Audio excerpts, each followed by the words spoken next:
La mostra del 55 presentava anche accompagnandola con una scheda tecnica molto dettagliata la conclusione della lunga e complicata operazione di trasporto compiuta sul trittico di Sassetta nel San Domenico di Cortona, già esposto a inizio dei lavori nel 1947.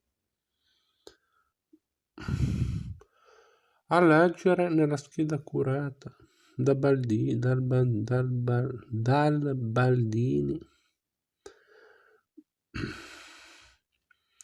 le minuziose modalità dell'intervento, l'attenzione alla complessa realtà materiale e tecnologica dell'opera e il talento inventivo dispiegato per risolvere i non facili problemi. Si capisce come fosse proprio questo, la capacità cioè di utilizzare una grande tradizione artigiana, adeguandola senza snaturarla alle esigenze critiche del restauro. Il lato più apprezzabile della scuola fiorentina.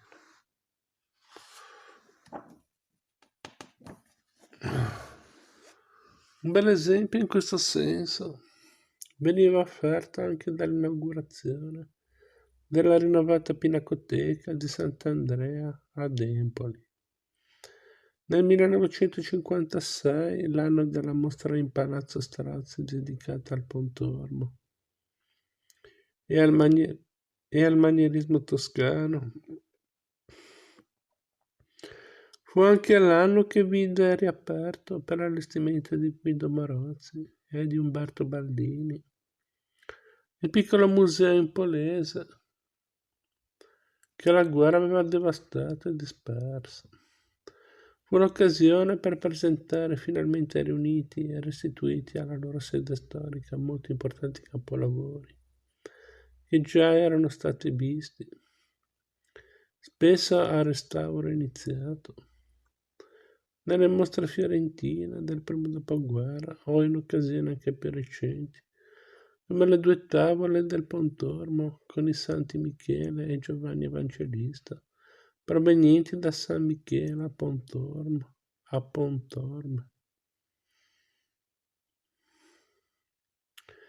esposte alla mostra dei restauri dell'anno prima. Non mancavano però i restauri inediti, come quello su uno stupendo e purtroppo rovinatissimo trittico di Agnolo Gaddi. Negli interventi di riassemblaggio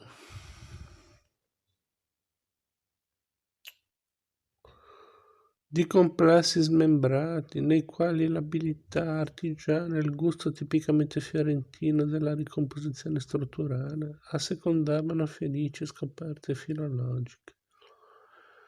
Così il politico pistoiese, oggi attribuito al maestro del 1336, ritrovava la sua parte centrale nella Madonna, fino a quel momento conservata in una cappella della collegiata di Sant'Andrea, mentre analoghi riassemblaggi, con opportune integrazioni in legno a vista, venivano realizzati in un trittico di Lorenzo di Bici, fino a quel momento smembrato in varie parti, e in un altro attribuibile a Lorenzo Monaco, la Madonna centrale e a Paolo Schiavo, i santi laterali. L'inaugurazione della Pinacoteca di Empoli, con la generale campagna di ripristino in molti minuti lavori che comportò,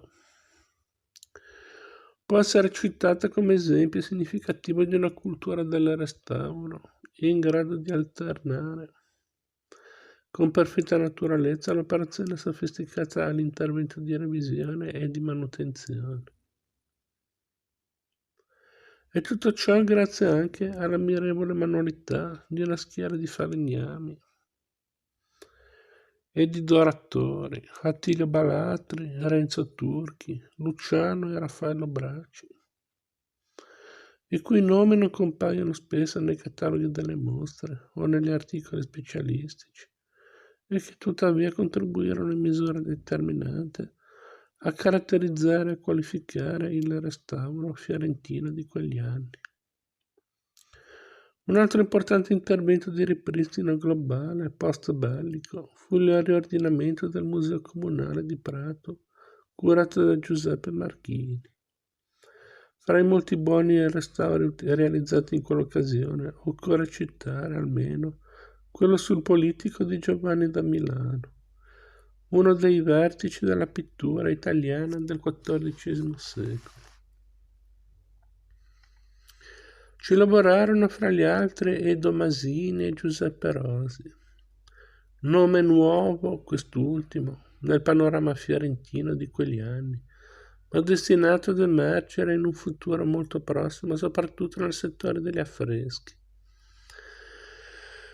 L'opportuna revisione delle parti lignee e la pulitura condotta in accorto equilibrio fra esigenze di filologica obiettività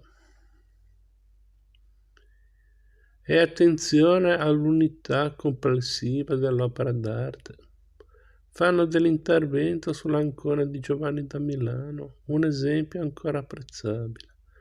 Meno convincente ci sembra a 30 anni di distanza il restauro del celeberrimo Politico dipinto da Giotto per la chiesa di Badia ed oggi conservato agli Uffizi.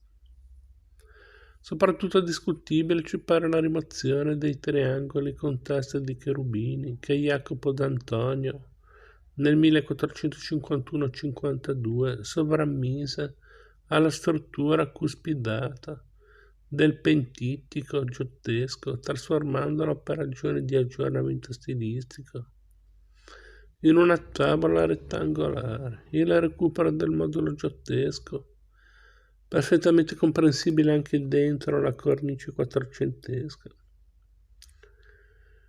ha comportato il sacrificio di un'aggiunta stilisticamente incongrua, però qualitativamente pregevole, oltre che importante per le precise testimonianze documentali. È un esempio dei costi eccessivi a cui può portare il restauro di ripristino ed è soprattutto indicativo di una tendenza medievista che, quando applicata nel settore del restauro architettonico, era destinata a produrre risultati spesso sconcertanti. I restauri architettonici che proprio negli anni 50 cominciano a moltiplicarsi nelle pievi del Casentino o nelle chiese di Pistoia, ridotte a uno squalido improbabile romanico, stile soprintendenza, previa rimozione di ogni aggiunta stilistica successiva, sono la dimostrazione migliore della pericolosità di quella tendenza. Nel settore monumentale è pur doveroso riconoscerlo. In quegli anni, portata alle conseguenze estreme, è spesso applicata con radicale e talora brutale determinazione. I politici di Giotto e di Giovanni da Milano vennero presentati nel 1958 in una piccola mostra curata da Umberto Baldini, dedicata a 12 capolavori restaurati. Accanto alle opere sopra citate si distinguevano dagli Uffizi il profilo di Donna del Pollaiolo, dove ancora una volta aveva occasione di emergere il talento critico di Lovullo, costretto a commisurare il livello della pulitura ai guasti provocati da vecchi interventi a base di soda, e tuttavia capace di far emergere al meglio l'ariosa limpidezza e il senso di fermento vitale e osmosi con l'atmosfera, che sono le principali ragioni di fascino di quel ritratto celebre. E poi l'Angelo con testa del Battista, del Duomo di Pistoia, stupenda scultura lignea trecentesca, forse attribuibile a un grande e anonimo maestro francese, primo importante lavoro pubblico di Pellegrino Bannella, restauratore libero professionista, destinato a distinguersi soprattutto negli anni successivi all'alluvione del 66. Ancora una piccola mostra di restauro curata da Baldini nel 59 e anche in questa occasione il laboratorio della vecchia posta seppe esprimere risultati di ottimo livello. Ricorderemo per le operazioni di prevalente pulitura l'intervento eseguito da Edo Masini e da Augusto Vermeren sulla tavola duecentesca di Santa Croce con storia di San Francesco. Un recupero di qualità paragonabile a quello eseguito negli stessi anni da Mario Di Prete sulla croce 432 degli Uffizi. Uno dei testi più intriganti della pittura toscana duecentesca, restituito dalla pulitura alle evidenze smaglianti della sua matrice orientale, costantinopolitana.